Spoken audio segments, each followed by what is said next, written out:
Hello, everybody. I am in the studio with Sam and Colin, who you may know from Battle Systems and the game Core Space. So, Colin, Yeah. we've got you in today to actually get a bit of an update on how things are going. Now that the Kickstarter is over, you are now in full production mode.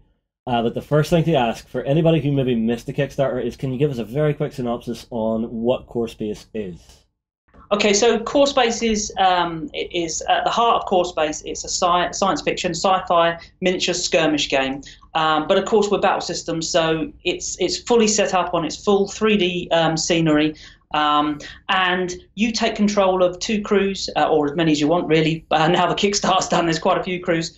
But you take control of these crews, and it's your mission just to survive in a really harsh galaxy. So you're going to be going on missions. You're going to have to kind of try and find some salvage. You're going to be equipping yourself with your weapons, upgrading your characters, and between missions, you're going to be trading equipment and buying new thing and hiring crew, and then you're going to take it back in as well. So you're jobbing traders, and you're in this universe. It's already a tough universe, but in addition to that, there's this alien threat. Of course, there has to be, because it's a sci-fi game. The Purge, who are coming in, and they are basically wreaking havoc on the galaxy, slowly but surely taking it over. And so you've got those guys to contend with as well. Sounds very cool. Yeah, one of my favorite things about the game is the crews, the player characters, actually don't have to fight each other at all. You can play through a game being really nice, just looting everything you can. Yeah, but that's not going to happen, is it? There always gets to that like tipping point in the games that myself and Colin played, where it's just like, oh, you just found a really nice shiny gun. I kind of want that nice shiny gun. Bullets. It does happen. It does happen quite a lot, actually. We've done loads of playtesting, and we're still playtesting it heavily now, which is really cool, just because it's fun more than anything else. The more often than not, you might find that what we find now in people who are playing it regular is there's not. You will absolutely fight your component because there's missions to win, and you want to be the victor. You want to get the mission points. It's your crew that needs to survive. However, it's very rare that you're just going to take pot shots at people for no reason, out of spite, because so often in Core Space, it'll be their ship that you need to escape off the board, or lose your crew, or it will be the game itself. The Purge will fight against you, and the game can get so incredibly powerful that the only way to get out of that game with at least half of your crew, or with all of your crew, is to actually team up and fight the game back, and then decide at which point do I kind of turn my back, or do I turn my back? Excellent. Yeah. Well, we actually had one of the games we played. I actually had to escape on Colin's ship. I had to, thumb a left home. Oh, yeah, it wasn't expected, but that's exactly what happens. We've had games where people are fighting, and it looks like someone's gonna, one crew's, virtually a whole crew's gonna go down, and then someone else on the other team says, "Look, I've got an ability that can jam the Purge's signal, freeze the AI of the game for this short period of time, and it's just enough to get the crew out." Next time you play with that person, the dynamic of the game is a little bit different. It's really kind of cool. I hope you at least chipped in for petrol. Well, I did have to trade away a rather nice weapon. I think actually, yeah. Justin shot the gun out of my hand, or a gun out of my hand at the last moment, and stole it. So I'm looking forward to the follow-up mission for that one. From now on, Justin, whenever you need a lift anywhere, I'm going to charge you in weaponry. This is an accepted currency within my sphere of influence. Anyway, so Colin, you mentioned that there are a few other crews. Now, how did you do on the Kickstarter? What sort of things did you unlock? Okay, we did really well. We're predominantly before like a terrain Kickstarter. We're about the terrain and the scenery. So we wasn't sure how well we did on the game, but we did a stunning result on the Kickstarter, and we've got the pledge manager open at the moment, and that's going stunning as well. So throughout the Kickstarter, we've unlocked all sorts of great things, lots of terrain as usual. But really, what we wanted to do was drive the miniatures, because it's new for us. So we've unlocked like 35 miniatures now.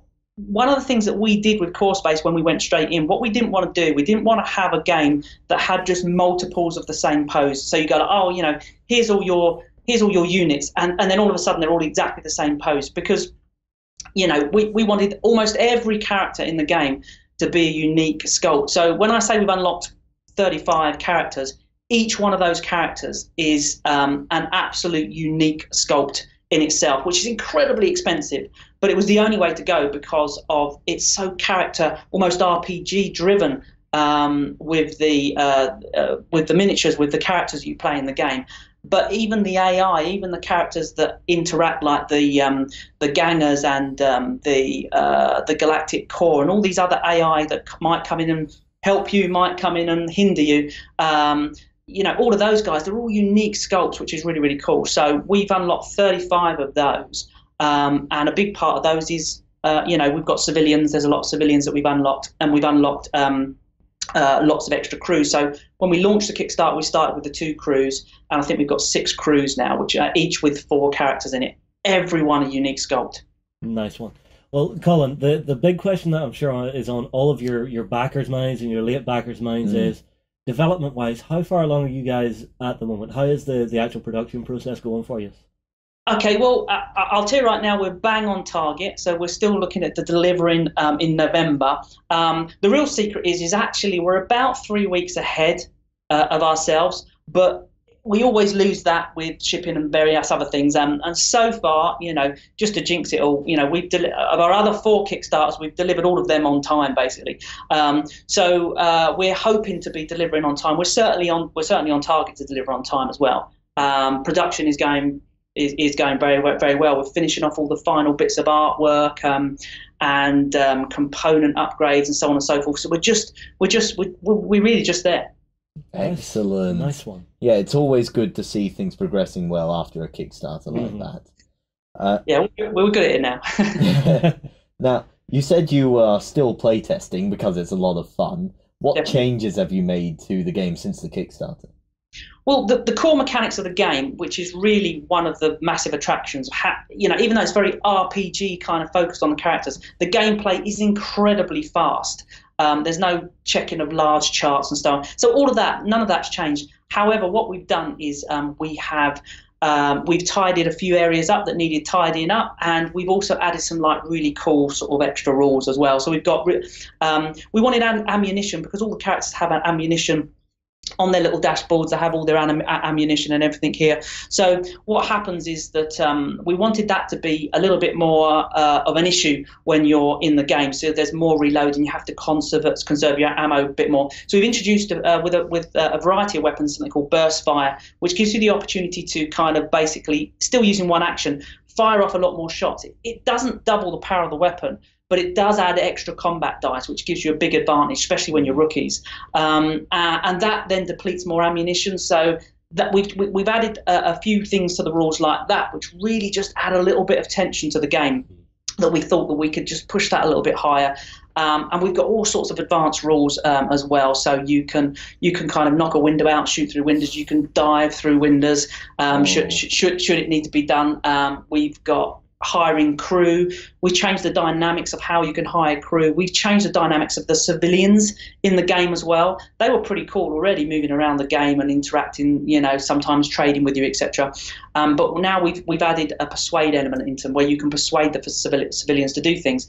And certain civilians as well, they can become crew. So if they join you for a good enough period of time, you can basically, here's a civilian card, you can basically get that person back to you, and it becomes a trader. And so that was it's a lot cheaper to kind of hire your crew if you can get someone on a mission to join you on your crusade. That's very cool. Right now, Colin, a little birdie tells me you guys have actually added a new class of character.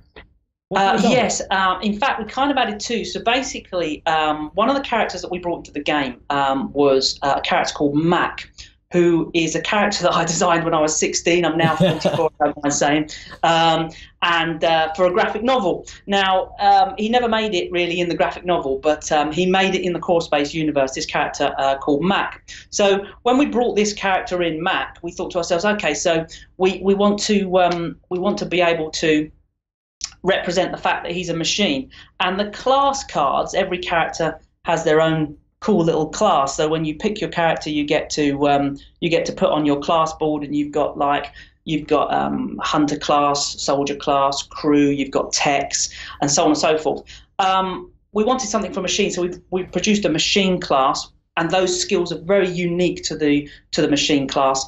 So you've got various things like overdrive, skill sets, and you've got things like reroute that allows them to kind of interact with machinery and themselves in a certain way. We've also got a beast class as well, because we've got a beast in the game unlocked through the Kickstarter, and we decided we really need a class for beasts as well, to separate it from the standard classes of the humans. So we've really expanded that game, and we've added a few cool things that will kind of future-proof as well. At the moment, it's a skirmish game designed to be played on our terrain and all sorts of different terrain, really.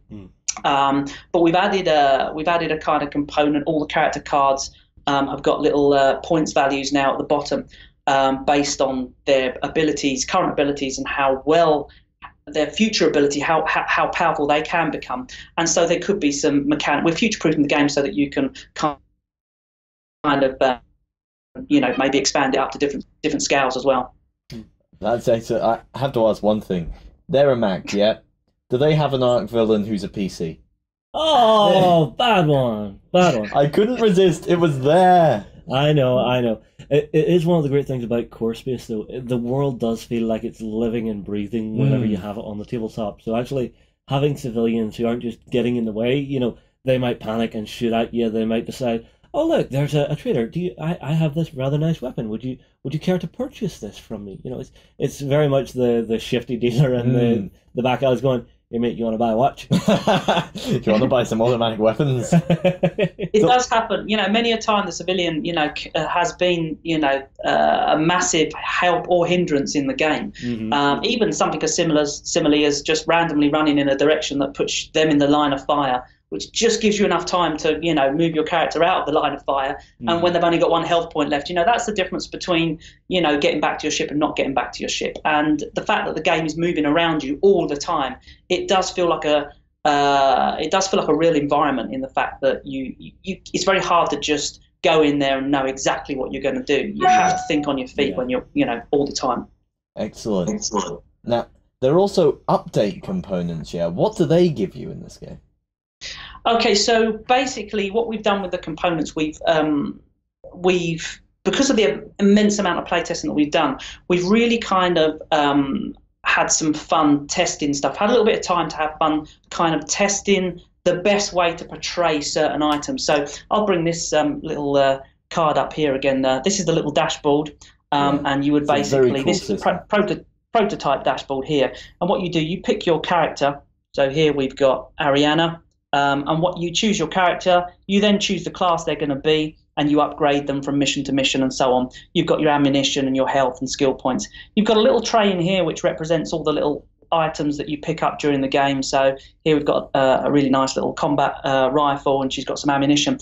One of the things we've got is armor as well. So normally you'd find armor and you'd pop that in your little case like that, and she's got armor. But what we've done, we decided that with armor, we've added an area to the card here. So when they're not wearing armor, you can see here that Ariana's got an extra move ability. So she has the ability, when she's not weighed down, to move around a little bit. But when she picks up armor, you can actually remove this, and she loses that attribute. And then what you do is you will basically just pop the armor into that slot. So now she's wearing the armor, and it frees up a little bit more space on this board here. So we're constantly upgrading the components just to make it that little bit more realistic, that little bit more effective. Mac's got the same little armor area here that you can pop out, but he can't wear normal armor. So we've created special armor that can be adapted for machines, like little upgrade modules that they can kind of plug in and benefit from shields and various other things like that. So whenever we're playing, we're doing a little test, and as long as it doesn't hurt the mechanics of the game, as long as it adds something without taking something away, we're spending just a little bit more time and saying, you know what, this belongs here. Let's not wait till 1.5 of the game before we try to kind of, add something cool in. Let's do it now so that we hit the ground running with everything exactly as it needs to be.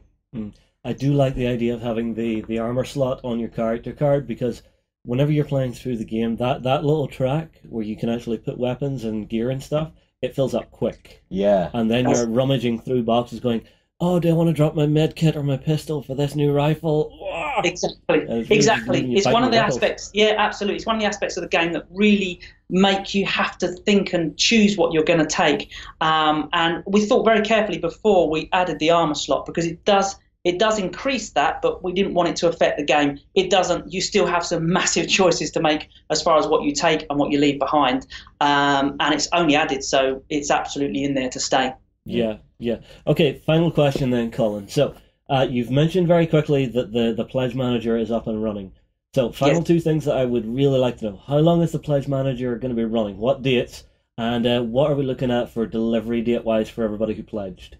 Okay, so at the moment, the pledge tracker was due to finish literally in a couple of days. Now, we're going to extend that a little bit further, and we're probably, well, we're trying to keep it open to at least the 5th of April. If we Excellent. can, we'll leave it open even further. So just watch this space. If you're thinking, if you're thinking about sort of jumping in, you're still getting all the free stretch goals that you would have got on the Kickstarter. So it's absolutely cracking value. We're getting a lot of people jumping in who missed the Kickstarter. So if you're thinking, I wouldn't mind trying a bit of core space, then now is the time. Certainly within the next few days to jump on and jump in. Sounds good to me. I'm gonna Yeah. have to check it out some more. It's a game I think you would really, really like, Sam. Now, Yeah. Colin, delivery date, what are we looking at? Okay, on the Kickstarter we said November. We're still on target for November. That's for the backers on the Kickstarter and the backers that come in for the pre-order on the Pledge Manager now. So if you're only just joining now, you're gonna get it delivered along with everybody else. Nice. Then once that's all done, we're probably looking around Christmas or just into the new year before it's available to everybody else. So with us, there's normally sort of a month or so in between before we make it available everywhere else. Before you hit retail. Well, Colin, thank you very much for coming in. Thank you very much for updating us. I'm sure you have backers out there who are watching this, just biting their hands, going, "When can I get my minis? When can I get my game?" Well, Yeah. now you know. Yeah, it's on its way. Well, That's it. It's well in production. underway anyway. All right, well, Colin, thank you very much. Everybody, if you have any questions for Colin about Core Space, about the game, the mechanics, the Kickstarter itself, feel free to pop them in the comments below. I'm sure, Colin, you'll probably be keeping an eye on them. We'll move on here. We'll see you again soon.